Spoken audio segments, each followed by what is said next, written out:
আল্লাহ তাআলা আমাদের কোরআনে বলতেছে ইন্নাস সালাতা তানহা আনিল ফাহশাই ওয়াল মুনকার, নিশ্চয় নামাজ অশ্লীল এবং বেহায়াপনা কাজ থেকে বিরত রাখে। কিন্তু এই নামাজ আমরা পড়ি ঠিক আছে, কিন্তু নামাজ পড়া দ্বারা আমাদের কোনো ফায়দা হয় না। আল্লাহ তাআলা বলতেছে নামাজ পড়া ঠিক আছে, কিন্তু নামাজ পড়া দ্বারা আমাদের ফায়দা হবে। নামাজি 5 প্রকার। নামাজ কয় প্রকার? 5 প্রকার।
আপনাদের সামনে আমি কোরআন কারীম থেকে ছোট্ট একটি আয়াত তেলাওয়াত করছি।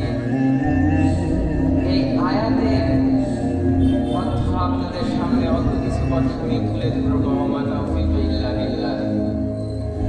আল্লাহ রাব্বুল আলামিন কোরআন কারীমের মধ্যে বলতেছেন ইন্নাস সালাতা তানহা আনিল ফাহশাই ওয়াল মুনকার।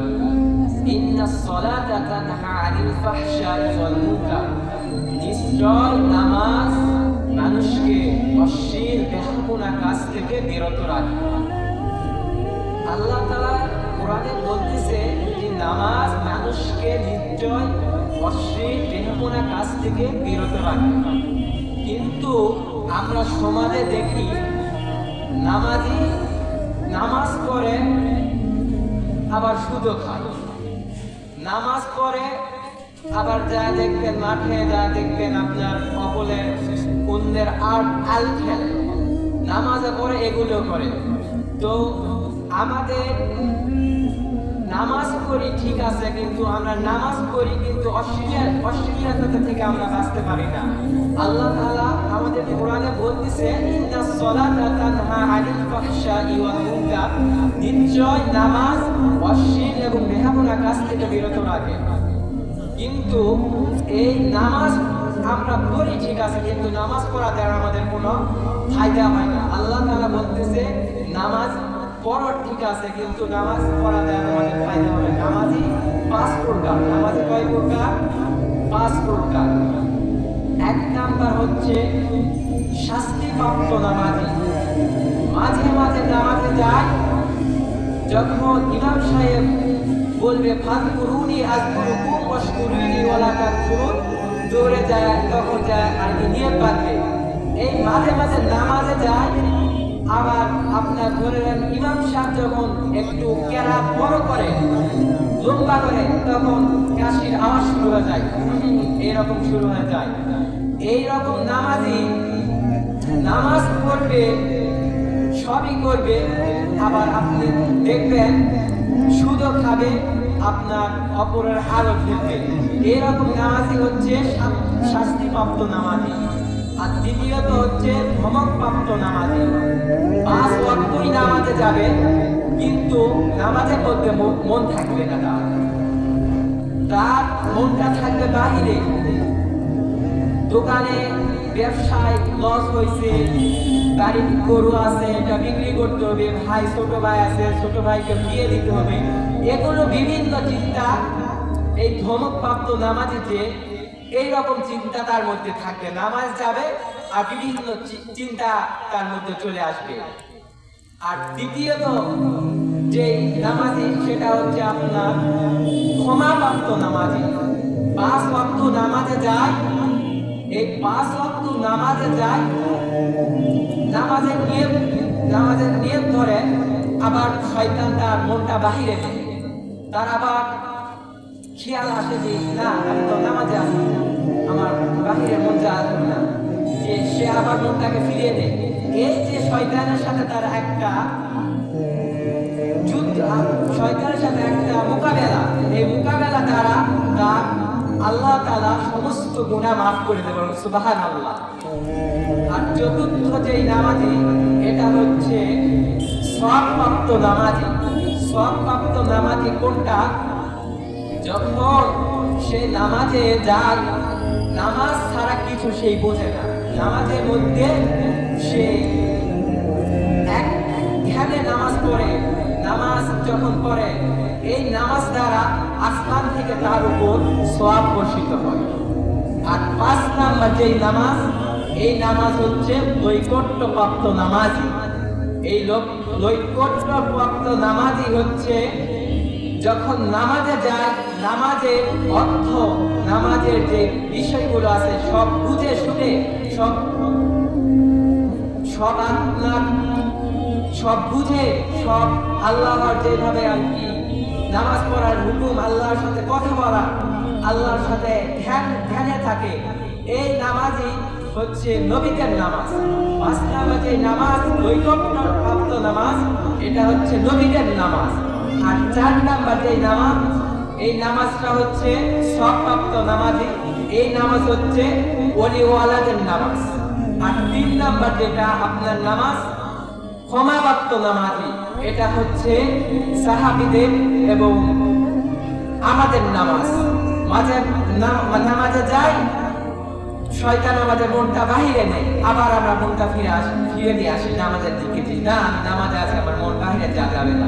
এইরকম নামাজে, এই নামাজ পড়ার দ্বারা তার আল্লাহ তাআলা সমস্ত পিছনকার গুনাহ মাফ করে দেয়।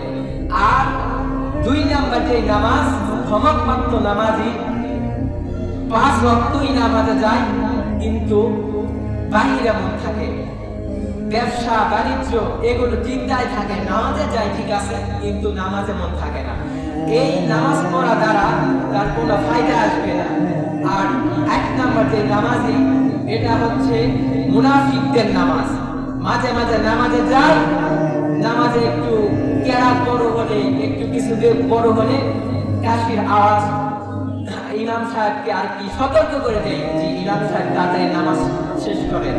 এই নামাজ পড়া যারা দেখবেন নামাজ পড়ে কিন্তু সুদ ছাড়তে পারে না, অপরের আল খেলে, এই দুই শ্রেণীর লোক মনে করবেন। এই প্রথম দুই যেই আপনার ধমকপ্রাপ্ত আর শাস্তিপ্রাপ্ত নামাজে আছে, এই দুই শ্রেণীর মধ্যে এই মানুষগুলো আছে। আর যারা দেখবেন নামাজে যায়, তার মনটা বাহিরে যায়, আবার মনটা নামাজে দিয়ে আসে, এই লোকদের দ্বারা এই সুদ, তারপর আপনার মানুষের ক্ষতি, এরকম কিছু হবে না। যাদের দেখবেন নামাজ পড়ে সুদে থাকতে পারে না, অপরের ক্ষতি করে, তাহলে থাকবেন প্রথম দুই শ্রেণীর মধ্যে এই লোকগুলো আছে। তো ভাই, নামাজে যখন যাবেন, নামাজটা বুঝিয়ে শুনে আপনার আল্লাহর সাথে কথা বলা একটা যে সিস্টেম আছে, এই সিস্টেমটা বুঝে শুনে নামাজ পড়বেন। নামাজের একটা ইয়াক আছে, এই জন্য নামাজ পড়লে নামাজ পড়ার মতন পড়তে হবে। এই জন্য আল্লাহ তাআলা বলতেছেন, ইন্নাস সালাতা তানহা আনিল ফাহশাই ওয়াল মুনকার, নামাজ নিশ্চয় মানুষকে অশ্লীল এবং বেহুদা কাজ থেকে বিরত রাখবে যদি নামাজ পড়ার মতন করে। আর যদি নামাজে যায় বাহিরে মন থাকে, তাহলে তো হবে। এই জন্য আসেন আল্লাহর 5 ওয়াক্ত নামাজ আমরা জামাতের সহিত ইনশাআল্লাহ আদায় করব, এবং আল্লাহ তাআলা যে হুকুম আছে এই হুকুমগুলো আমরা চলবো। এই বলে আমার বক্তব্য শেষ করতেছি। ওয়া মা তাওফীক ইল্লা বিল্লাহ। আসসালামু আলাইকুম ওয়া রাহমাতুল্লাহ।